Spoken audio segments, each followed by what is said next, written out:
Vaya semana hemos tenido en España.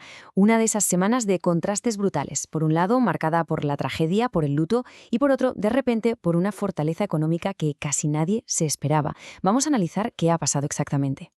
Y es que, si hay una palabra que define el ambiente de estos días, es esa: conmoción.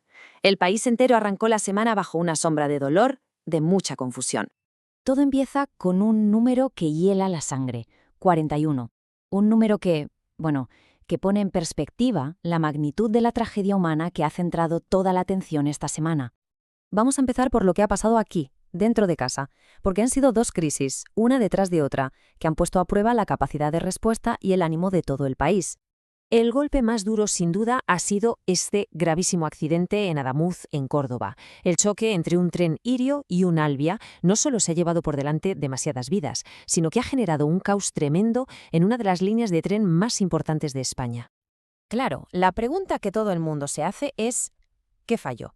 La investigación va por varios caminos. Por un lado, se están analizando las vías al milímetro en un laboratorio. Por otro, se está investigando a la empresa que se encargaba del mantenimiento. Y mientras tanto, el impacto es enorme, con la línea principal que conecta Madrid con Andalucía totalmente cortada.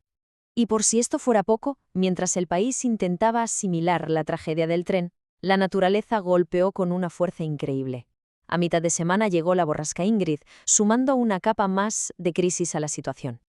Y ojo, no hablamos de una simple tormenta, es que la borrasca afectó a casi todo el país, 14 comunidades autónomas en alerta, más de 110 carreteras cortadas. La cosa se puso tan seria que la DGT tuvo que pedir a la gente que por favor no viajara si no era absolutamente imprescindible. Vamos, que la movilidad del país quedó todavía más tocada.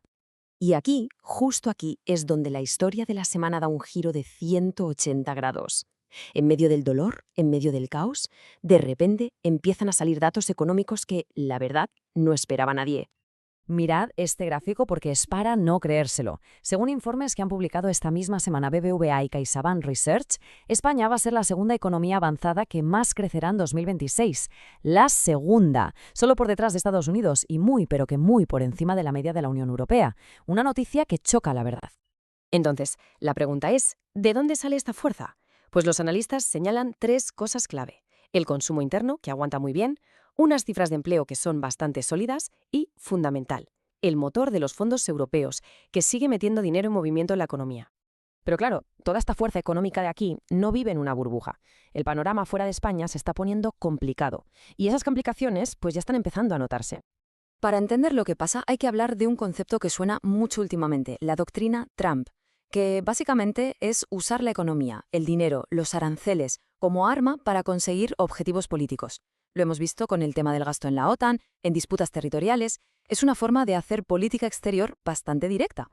Y que nadie piense que esto es solo teoría, ¿eh? La simple amenaza de poner un arancel del 10% a varios países europeos, que indirectamente afecta a España, ha bastado para que el IBEX 35 se tambalee esta semana.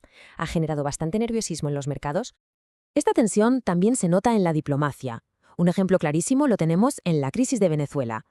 Estados Unidos va por un lado, apoyando directamente a la oposición, y España, por otro, con una postura mucho más prudente, pidiendo diálogo y mediación, sobre todo pensando en la cantidad de españoles que viven allí. Y claro, toda esta movida a nivel global acaba afectando al bolsillo de la gente. La tensión comercial entre las grandes potencias ha sido como un jarro de agua fría para el mercado de las criptomonedas. El Bitcoin, que parecía que no tenía techo, se ha pegado un buen bajón. Y eso ha afectado a miles de pequeños inversores también aquí en España. Así que, si ponemos todas las piezas juntas, la foto que nos queda es la de un país en una encrucijada, atrapado entre fuerzas que tiran en direcciones completamente opuestas. Es que el contraste es tremendo. Por un lado, tienes una fuerza interna increíble, con un crecimiento económico muy bueno y el empujón de los fondos europeos. Pero por otro, esa fuerza está tocada por la conmoción de las tragedias internas y además amenazada por un frente exterior que no para de traer malas noticias. Aranceles, tensiones políticas, mercados que se caen. La pregunta, por tanto, es inevitable. Esta semana nos ha enseñado que España tiene una capacidad de aguantar y recuperarse muy notable.